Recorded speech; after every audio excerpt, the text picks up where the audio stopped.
Assalamualaikum warahmatullahi wabarakatuh. Halo teman-teman semuanya, apa kabar Anda hari ini? Saya harapkan dan saya doakan kalian tetap sehat selalu dan selalu dalam lindungan Allah Subhanahu wa taala. Baik teman-teman, pembahasan kali ini yaitu membahas tentang sesuatu yang selalu saya ucapkan berulang-ulang di video-video saya sebelumnya, yaitu apakah benar dengan gagal bayar di pinjaman online itu merupakan solusi terbaik? Ada yang bertanya seperti itu. Ini saya akan jelaskan berdasarkan yang sudah saya lakukan.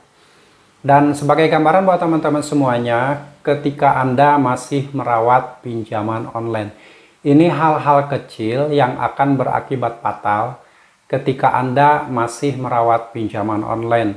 Sebagai contoh misalkan, Anda masih merawat pinjaman online hanya demi menjaga nama baik, hanya demi menjaga skor kredit agar tidak jelek, agar tidak di blacklist. Karena Anda masih berpikir suatu saat nanti takutnya akan minjol lagi atau meminjam uang riba lagi di bank lain. Nah, itu masih Anda pikirkan sehingga Anda terus-terusan merawat pinjaman online.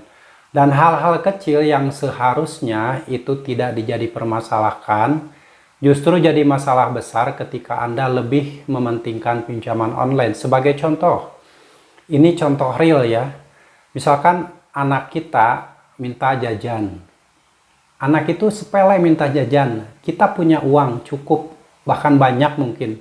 Tapi mindset kita karena ingin membayar hutang di pinjaman online, ketika anak minta jajan itu justru malah dimarahi. Kamu minta jajan terus, padahal Anda punya uang. Tapi karena Anda takut di blacklist oleh pinjaman online, akhirnya Anda menyimpan uang tersebut untuk menyuburkan pinjaman online, untuk membayar pinjaman online, dan mengabaikan sesuatu yang seharusnya kewajiban Anda, memberi nafkah pada keluarga, ngasih jajan anak, ngasih jajan keluarga.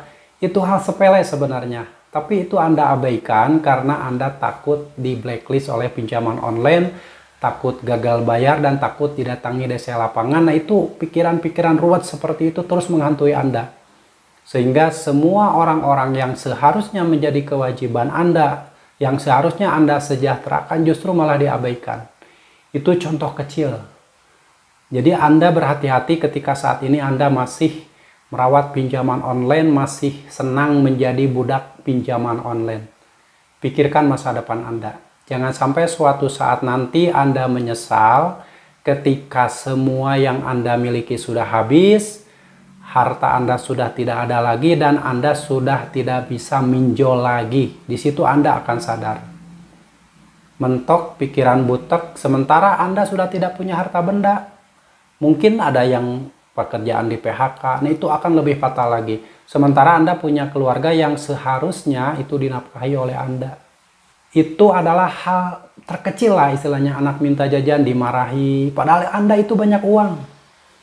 Nah, makanya buat teman-teman semuanya, jika saat ini Anda mungkin masih senang merawat pinjaman online, oke silakan, terserah Anda itu. Tapi hati-hati ketika Anda jatuh tempo pembayaran di pinjaman online, jangan coba-coba membayar hutang Anda dengan cara berhutang kembali. Hati-hati. Anda jangan membuat hutangan baru. Karena itu akan menjerumuskan Anda pada lingkaran hutang yang semakin besar. Nah, kenapa gagal bayar di pinjaman online itu merupakan solusi terbaik? Nah, pertanyaan ini mungkin tidak akan pernah terjawab bagi orang-orang yang masih rajin merawat pinjaman online. Tapi buat teman-teman yang mungkin saat ini sudah merasakan yang namanya gagal bayar, pasti pikiran Anda merasa lebih plong, merasa lebih santai ketika Anda mengambil keputusan untuk gagal bayarkan semua pinjaman online tersebut. Hal baru pasti akan Anda rasakan. Pasti di hati Anda ada perasaan, kenapa nggak dari dulu saya gagal bayar? Mungkin saya nggak habis-habisan, harta benda saya nggak habis dijual. Mungkin hati Anda juga mengatakan, keluarga saya nggak akan terbengkalai karena saya lebih mementingkan pinjaman online. Itu pasti seperti itu. Makanya buat teman-teman yang saat ini masih senang menjadi budak pinjol, masih rajin merawat pinjol, berhati-hatilah. Jangan sampai Anda terjerumus ke lingkaran hutang yang semakin besar, yaitu dengan cara stop di satu lubang hutang pinjaman online.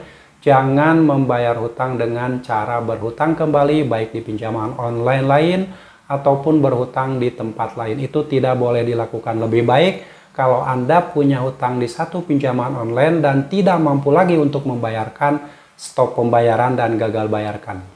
Anda terima segala resikonya, yaitu mungkin akan di blacklist atau mungkin akan masuk slik OJK. Itu mungkin ya, karena tidak semua pinjaman online mendaftarkan data-data nasabah yang kredit macet ke slik OJK. Pokoknya yang terpenting pesan saya buat teman-teman semuanya yang saat ini mungkin belum tahu apa efek buruk ketika merawat pinjaman online. Suatu saat nanti ketika Anda menemui kementokan, Anda sudah tidak bisa meminjam uang lagi di platform manapun, disitulah Anda akan menyesal. Anda sudah mengorbankan keluarga Anda. Hal-hal kecil yang mungkin seharusnya itu bisa membahagiakan keluarga Anda, tapi tidak Anda lakukan karena Anda lebih mementingkan pinjaman online.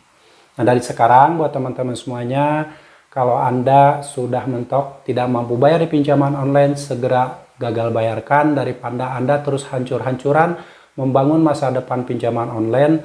Lebih baik Anda fokus membangun masa depan Anda dan abaikan pinjaman online, itu lebih baik daripada masa depan Anda yang hancur. Jadi pertanyaan-pertanyaan yang timbul, apakah benar dengan gagal bayar di pinjaman online itu adalah solusi terbaik? Menurut saya, itu adalah solusi terbaik daripada Anda gali lubang, tutup lubang. Anda tidak perlu takut nanti bunganya akan membengkak, dendanya akan terus bertambah. Anda tidak usah takut, karena ada aturan dari Otoritas Jasa Keuangan bahwa penerapan denda dan bunga itu maksimal 100% dari utang pokok. Jadi Anda, kalau memang Anda sudah mentok saat ini, mungkin Anda sudah tidak ada uang lagi, jangan memaksakan untuk membayar hutang di pinjaman online dengan cara berhutang. Lalu setelah itu Anda berusaha untuk mencuci otak sendiri. Kenapa harus mencuci otak sendiri? Cuci otak Anda, bersihkan dari pikiran-pikiran tentang pinjaman online. Anda lebih fokuskan pikiran Anda pada keluarga Anda, pada orang-orang yang Anda cintai. Jangan sampai Anda mengabaikan orang-orang sekitar Anda, orang-orang yang lebih penting dalam kehidupan Anda hanya demi mensejahterakan pinjaman online. Jadi dari sekarang lebih baik buka mata, buka hati Anda. Jangan takut namanya gagal bayar, karena dengan gagal bayar, insya Allah kehidupan Anda akan lebih baik daripada terus-terusan merawat pinjaman online. Suatu saat nanti kehancuran akan menghampiri Anda. Jangan sampai Anda merasa menyesal ketika hidup Anda sudah hancur. Lebih baik dari sekarang Anda putuskan untuk gagal bayar daripada Anda terus hancur-hancuran membayar pinjaman online dan mensejahterakan pinjaman online. Oke teman-teman, saat ini mungkin buat teman-teman yang belum sadar, buat teman-teman yang belum tahu akan bahaya pinjaman online, pasti ketika dikasih edukasi pasti hatinya menolak.